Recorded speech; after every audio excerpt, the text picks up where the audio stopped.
This is Saifullah Khan, and he was accused of one of the worst crimes a man can commit and was days away from jail and deportation. But turns out the accusation was false. This is the story of a former Ivy League student's 8-year battle to win a $110 million lawsuit against Yale and the false accuser. And if he wins, it could change the lives of thousands who have been falsely accused.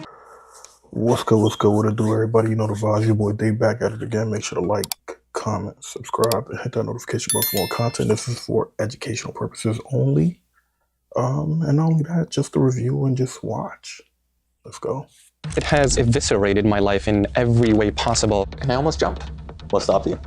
This is Saifullah Khan, and he was accused of one of the worst crimes a man can commit and was days away from jail and deportation. But turns out the accusation was false. This is the story of a former Ivy League student's 8-year battle to win a $110 million lawsuit against Yale and the false accuser. And if he wins, it could change the lives of thousands who have been falsely accused. And as someone who's faced a false accusation myself, I know I'm not the only one. So I wanted to set my bias aside to try and find out, could this change how false accusers are held accountable? Who profits from this false accusation industry? The school couldn't find me innocent. And how quickly can the public turn from loving you to hating you? And in a topic that's often treated as guilty until proven innocent, I wanted to start by hearing from the man himself on what exactly happened. And to find out, is he completely innocent? You're from Afghanistan, right? So I'm from Afghanistan. I was born in a refugee camp on the border of Afghanistan and Pakistan. My family was escaping political turmoil, violence, and civil war. Tell me about how you even came to America. Well, I bought a plane ticket. I guess Yale got me that ticket. Yale was my ticket not just to the school itself, but to America and to a promising life in general. I was too poor to pay the 5%, 10%, so with Yale, they bought my ticket in a sense. They paid for clothing, housing, tuition, food, which I'm incredibly grateful for. What's the night of the incident? She and I were in that flirtatious phase. She was sending me Shakespearean sonnets and poems. And That's like the Yale way of flirting. So you guys had relations before? There was that tension. No. We had that romantic tension. Got it. Just interest in each other. And so we were celebrating the purchase of a new mansion. And so I hosted a party. And after the party, we ended up at the symphony orchestra show. And it was just a nice Saturday night fling. And so she didn't want her friends to know that we had the day after. But she wanted to keep it tight-lipped. And so we even texted. We talked in person about it. And she didn't want them to know. And what were they accusing you of specifically? So they were accusing me of 4 counts of a struggle session. It went to a trial, and so Yale would interfere. And fall of 2017, we were actually even done with jury selection. 5 minutes before the jury was sworn in, they came in with a big trash bag, the prosecutor's office, which is not Yale. So that was a key differentiator. The prosecutor was thankfully not part of the Yale control sphere. They found exculpatory evidence that Yale was trying to hide. Some of it contained material, such as verbatim, from Afghanistan. Violence is accepted there. He must have done it. These were notes passed between the administrators and the police.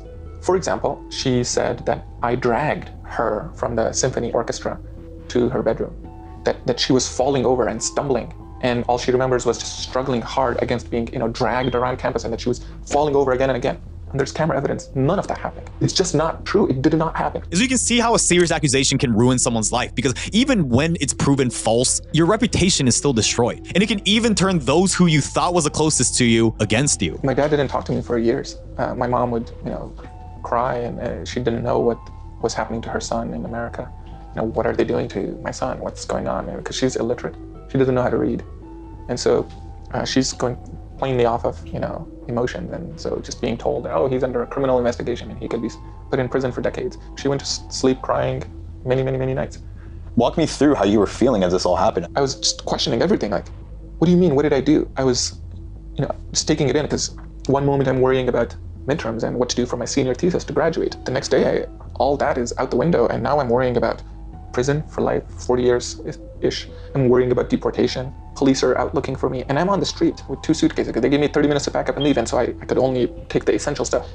So I actually just went to the Q Bridge. It had been recently built in New Haven, and I almost jumped. What stopped you?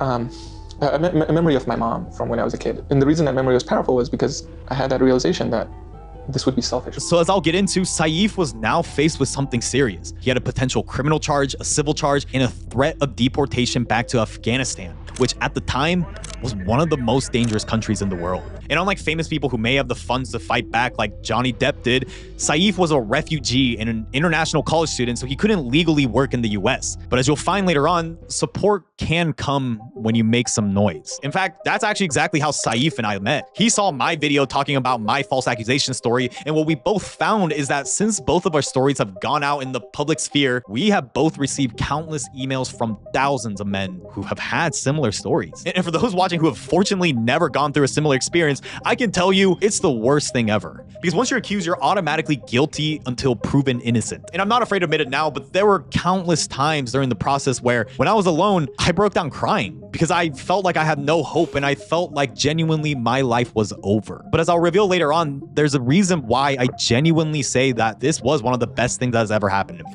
But just how you might doubt me saying that, I also have doubts about Saif. So before we dive into how Saif kept fighting, I wanted to understand who he really is, whether he's truly innocent. Because like I said, look, I have my own bias in this story, so I need to look at all the facts. And the best resource that consistently helps me with that is my sponsor, Straight Arrow News. So Straight Arrow News is a free app that not only looks at the right or left opinions, but most importantly, gives me an unbiased view of stories from all sides. And I can't say how important that is for the topic that we're talking about today, accusations. Because like we're literally seeing right now with the whole Blake Lively versus Justin Baldoni accusations, people rushed to cancel Justin before all the facts came out. And so it's a perfect example of how I use Straight Arrow News for my research as well as for my newsletter. Is if you download their free Straight Arrow News app, not only are you supporting me, but a sponsor that I know that you guys will genuinely find valuable if you like my content and what I stand for. And it's free. So go to san.com/gen or my link in the description to download the free app to stay fully informed. And now back to the video. So were you like a social guy? I was incredibly social,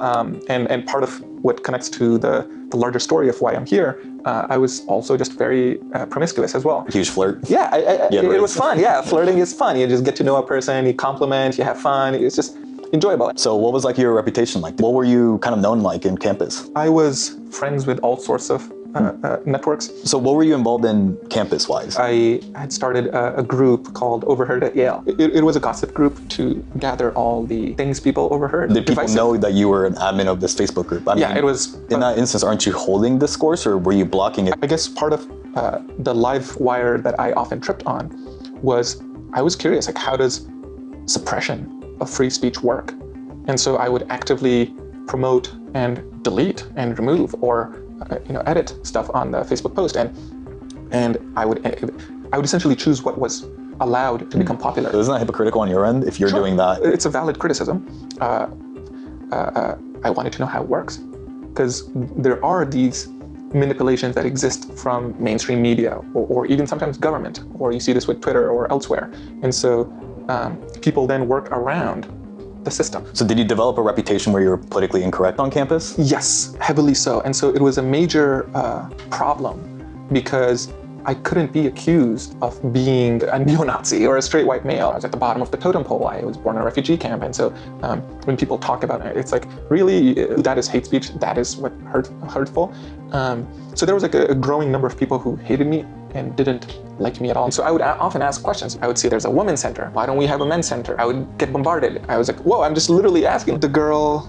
She's Jane Doe at the moment. She's Jane Doe for us. And so anything that could identify her, I'm not at liberty. My senior year when I had joined the Jewish Secret Society and I hosted a party to celebrate the purchase of a new mansion. And so that night, and this was for Halloween 2015, one of the girls that ended up at that party, and it was funny, I had a choice of going home with like 3 different girls. And so I ended up going home with one of them. And her friends were heavily part of the Yale's Women's Center. And a lot of the people there, especially her friends, hated me. Based on my own experience, yes, it's absolutely true that friends can have a big influence on the accuser's actions and perceptions of what happened. But with all that said, his story still doesn't seem to add up because why exactly would she accuse him? Part of the problem was that her feelings were hurt because she had expectations of a relationship.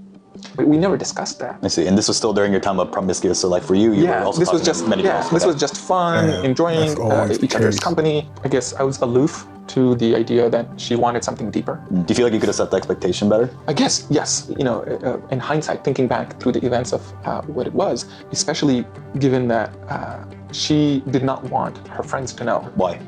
I was a very divisive figure. I was embroiled in controversial opinions. I was politically incorrect. And her friends did not like you. They hated me.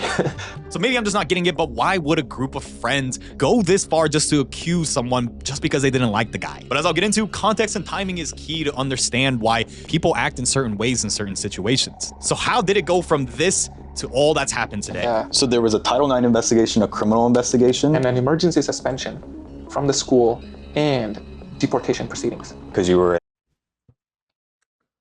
One thing I really do want to understand is why is it that with all colleges or universities, they never wait until the facts are out and then they just expel someone completely from the school.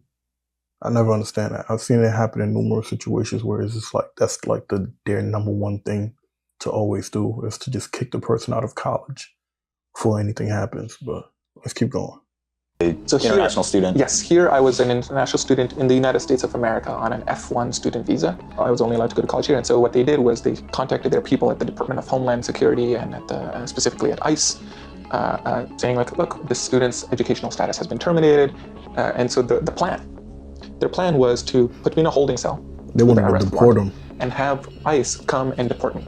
Then I am the Taliban's problem. The Yale Title IX policies that were enacted at that time period, they started October 26, 2015, and they were there because Yale was under investigation by the Obama administration for several years since the Dear Colleague letter in 2011. So it took a couple of years for the Department of Education to investigate Yale, and they came up with a policy of what to do regarding crime on campus and how to be tough on it. And I was their first guinea pig. So to understand this case, I think it's just really important to understand the broader context of how universities approach sexual misconduct cases around this time. So remember, this incident occurred in October 2015, so it was a little bit before the Me Too movement that was popularized in 2017. But the real change came earlier in 2011. When the Obama administration's Dear Colleague letter took effect in response to the growing concerns around universities nationwide in how they were handling these sorts of cases. And what the letter mandated was for schools to update their policies and comply. And if they didn't, they were threatened with their federal funding. And for Yale, not only did they receive a lot of federal funding each year, they were also heavily investigated from how they handled previous cases. So under heavy scrutiny already, you can probably guess where this is going. So between 2012 and 2014, Yale made significant updates to their policies. They created university-wide committees, expanded resources for survivors, and most notably, changed their legal standard of proof. Instead of using the beyond a reasonable doubt standard common in actual criminal trials, Yale adopted a different threshold called the preponderance of evidence. To put it simply, what this means is that unlike criminal courts where the accuser must meet a higher burden of proof, Yale can now expel an accused student on the belief that an accusation was probably true. So when the accusation against Saif was filed, it was perfect timing, or an unfortunate one, because Saif now became a guinea pig for these newer, stricter rules. So before we get into how Yale handled Saif, he first faced a criminal investigation where Jane Doe had the burden of proof to prove these accusations. And so how the hell did that go? And so that's when the fight really got started, even though a lot of people compared me to O.J. Simpson. O.J. Simpson? Yeah. So at this point, media was probably all over this? Yeah, so that was one of the most jarring and annoying part of this experience was the shame and ridicule and the presentation in such a horrendous false manner in media. Why were you compared to O.J.? Because a not guilty implies that I didn't do it. It implies innocence. And innocence implies that she lied. And that was a pill that people didn't want to swallow. People wanted to believe all women. People wanted to, why would anyone lie about struggle sessions? And it was just unconscionable for people to accept that some women lie. Yeah. I mean, women are human.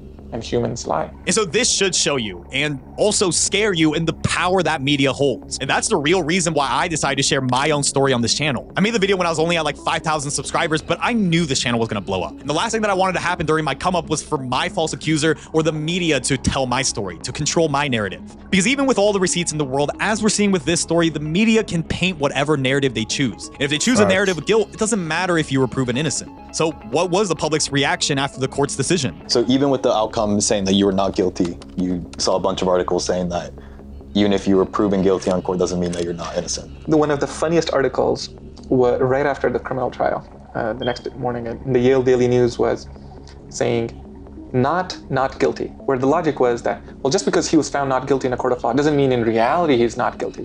PEMDAS, but for guilty stuff. There was a petition against me that was signed by 140,000 people. The media says it was 77,000 people, but it actually kept getting more and more signatures over time.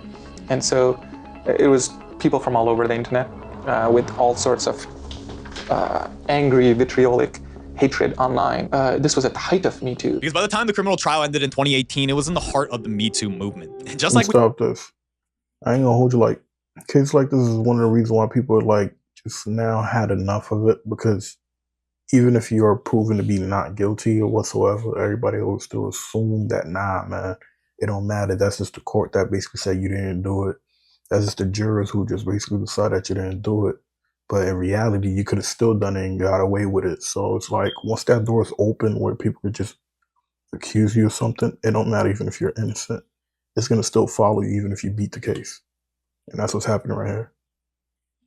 Broke it down earlier, when movements dominate the narrative, it shouldn't be any surprise that people feel comfortable comparing Saif to O.J. Simpson. So now, even though criminal court found him guilty, it was irrelevant for this next challenge. Yale.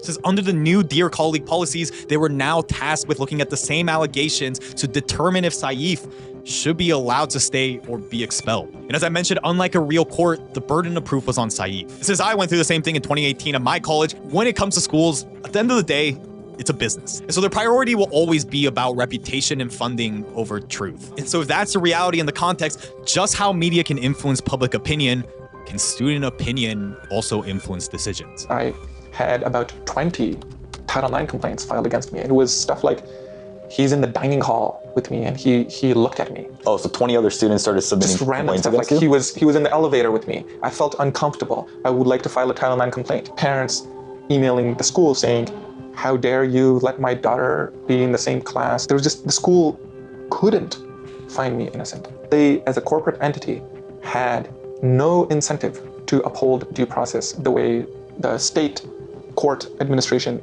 had to, where justice is blind.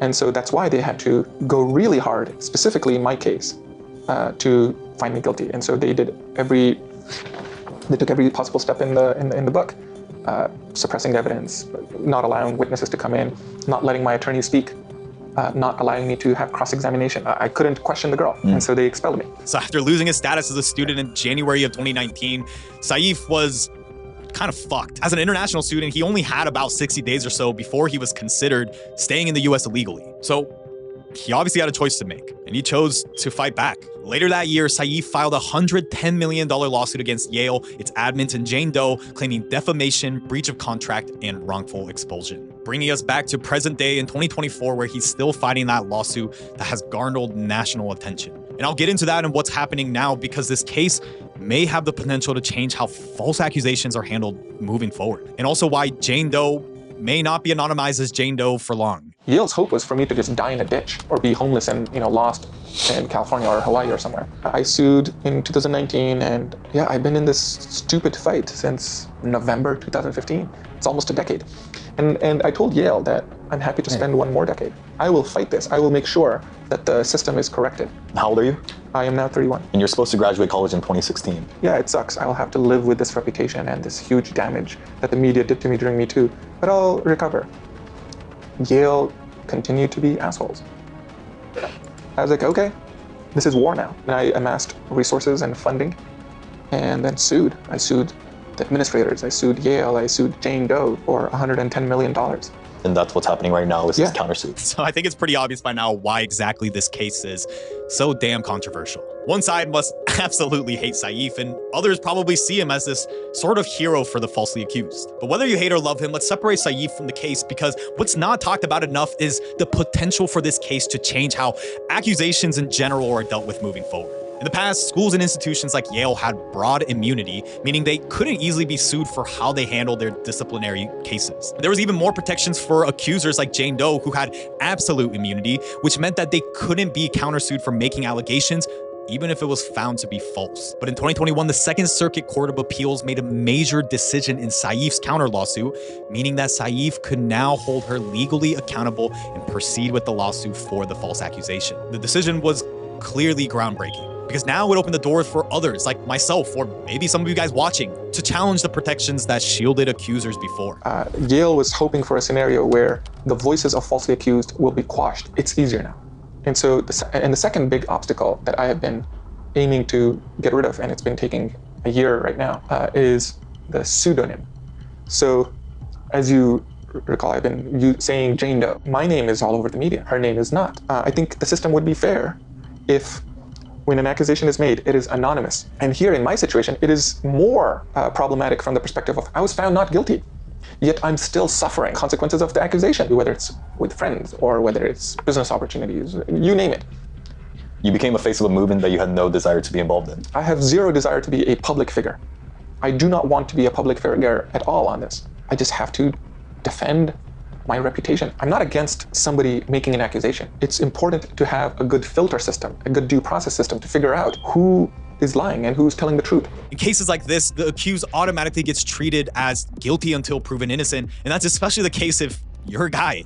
And so yes, obviously I have a bias in this story as someone who's gone through it myself. But just how due process in court is so important, I also find it important to do my own due diligence with this investigation. So I'll say this now because if the gag order does get released, I would love to talk to Jane Doe and get her perspective, because I hope that we can still all agree that the most important thing when it comes to accusations is truth and justice. So with that said, you have to remember that false accusations don't just destroy the lives of the accused, it also makes it harder for real victims. Before we move on with the rest of the story where I challenge Saif further, the question that I keep coming back to is, should false accusers face the same punishments that perpetrators would have received if they were found guilty? Yes. Because just as I was finishing this video, a rare instance of a false accuser admitting to their lies came to light. But was it too little, too late? In 2006, 3 Duke lacrosse players were accused by a stripper for misconduct, and the case became a national scandal with media and activists accusing the players of racism and privilege. Soon after, the lacrosse program was temporarily suspended, and some players were expelled and even received death threats. But just a year later, when DNA tests found no evidence or match, and the accusation was proven false, all charges were finally dropped. And the stripper, Crystal Magnum, never admitted to her false accusation and still faced no legal or financial consequences. But just this month, and nearly 2 decades after the incident, she finally made a statement. I testified falsely against them by saying that they me when they didn't, and made up a story that wasn't true because I wanted validation from people, not from God. I hope that they can forgive me. So even though it's late, and I applaud her for at least coming forward, one thing is for certain: the damage done to those who were falsely accused can never be taken back. So I thought it was important to ask Saif on what impact this has had on his life 8 years after the incident. What has been the reputational damage for your future trajectory and how people view you today? I was not in control of my own destiny. I was forced to live and suffer through difficulties of not my own doing. And that's at the heart of a false accusation. Or even if a person believes that I am innocent, they're still calculating the political splashback of like, well, do I give him a job? They have more to lose, if anything. Right. And so if there are other contenders, they would rather choose that. And so that's partially why I've sued for $110 million. I was going to do great things. I love this country.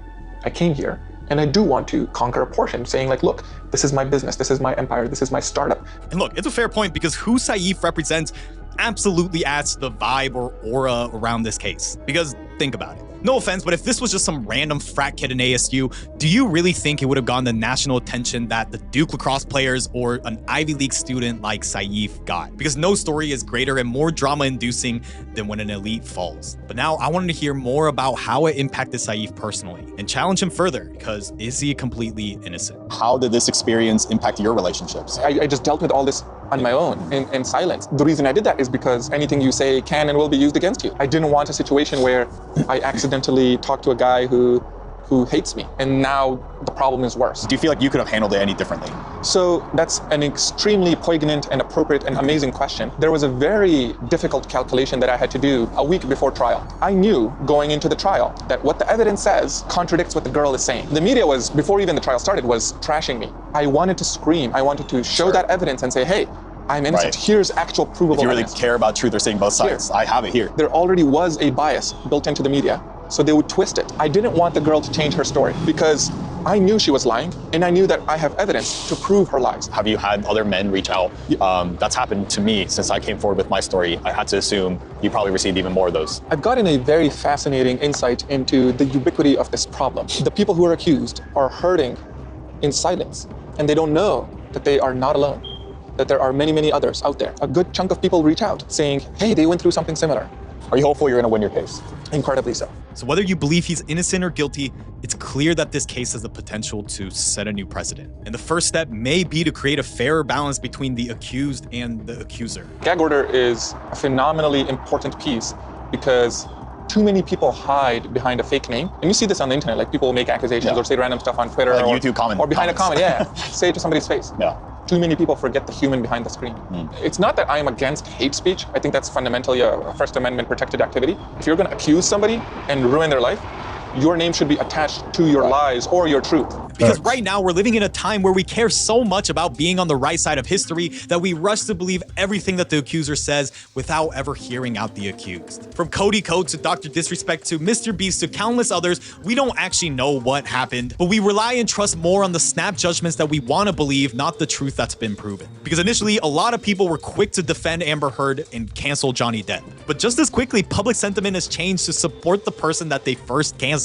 And if things don't change, we're undeniably heading down a path where we can't even trust each other to want to help each other. What is your plan after you win? You see this throughout with Olympics. Once somebody does it, then everybody else the next Like year. the 4-minute mile. Yeah. For years, it was not able to be broken. Once someone did it, the next year, 20 people broke it.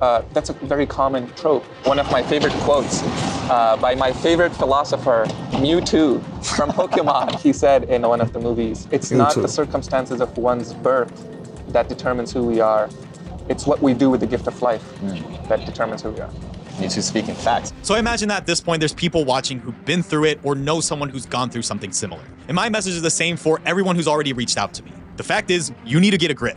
And quick, because right now you're standing for yourself in the truth, and it's on you to prove your innocence. And look, I've been through it, I know. The moment you start shitting yourself, you're fucked. If you're gonna go break down, do it in private, but in public, stay composed. And trust me, the truth will eventually prevail. Because when I say that what's happened to me is one of the worst and truly best things that has happened to me, I'm not saying this in some corny self-help way, but because it actually red-pilled me, like, in the good way. The fact is, in America, power works behind closed doors. And to maintain it, it relies on silence and intimidation. And institutions like Yale or my college, Santa Clara University, understand that to a T, where if you don't fight back, they can keep dealing you a rigged hand while counting on your fear to keep you from calling out their bluff. Because when my school suspended me, even with the insufficient evidence that was found against my accuser, it wasn't until I lawyered up, took lie detector tests, and threatened to sue, a tactic that they often use too, that they suddenly discovered a procedural error. And they never admitted that they were wrong, but they allow me back in to graduate. So with all that said, whether my story or Saeed's can inspire you, yourself or anyone falsely accused, don't just owe it to yourself to fight back. But remember, it's for the real victims who desperately need to be heard. So like and comment for a part 2 where I'll talk to more who have been falsely accused, as well as those who have actually been essayed. Because just how nothing ever gets solved in America by staying silent and complacent, nothing will also ever be solved if we don't talk to both sides. And I learned that the hard way, so you don't have to. So if you like this, you can support me directly by signing up to our free weekly newsletter, Bridging the Bias, where we'll give you that one big story each week that you need to know and cut through the noise of news. Or if you like this yap sesh, let me know in the comments, and I think you'll like this one too. This thing just goes to say you got to treat every relationship, situationship, or encounter with a woman as if you're being interrogated by a police officer. Anything you say or do can always be used against you in a court of law. So the same thing applies to them also. You feel me? It's just like I said in the previous video that we did with the girl who was trying to falsely accuse the guy of rape and kidnapping and trafficking. Document everything. If you need to pull out a camera, record with the camera. If you need to make sure I say the best thing to always do is text. Text with them. Make sure you save all of the evidences of everything that y'all gonna be doing with each other or interacting with each other, so that if they do try to falsely accuse you, you have the evidence to present in the court of law to be able to defend you in the end. Feel me? Because if you don't, then you end up with bigger situations where they can just say anything and ruin you because you never had any type of evidence to defend you. And understand that some people, they will set you up to say certain things that are wild and extreme and explicit just so that they can make you look negative, and you need to be very aware. Me, I don't play with them texts of talking wild, crazy stuff on text. I don't do that. I don't got time for that. I ain't trying to be set up to be put in a predicament where I'm knee deep into something and I can't get out of it and I get lied on. I don't got time for that shit. And I'll tell anybody, bro, be very mindful of certain things that you text an individual, because they can use it against you at any given moment and say that you were either harassing them, threatening them, or you abused them, or you essayed them. And that's what Saif has went through. And with his case of him even suing, that can really change this whole thing of people falsely accusing a lot of people and trying to get them in jail and stuff like that. So that's something I hope he wins. I really hope he wins. The man said he's been fighting this for about a decade. And this video is from last year. So the case is still ongoing. I'm going to start following up more on the case and read more about it to see how it's going so far. But I hope that he wins that 110 mil. Because it's been getting out of control with a lot of these false allegations, like OD. Like, it's been getting out of control. And people feeling too comfortable to just go out there and lie on somebody just because either they didn't get a relationship out of them, or either they felt like they were used, or they felt like they could convince the person to be something more than what the situation just was. And there needs to be a stop to it. People need to start speaking out. You feel me? So I'm gonna start reporting more cases of these things, just to be the voice of people who are not able to share these things, and have them on a platform where people can see it or hear their stories. Feel me? So we're gonna keep it going, man. So thank you very much for tuning in. Make sure to like, comment, subscribe, and hit the notification button for more content. And deuces.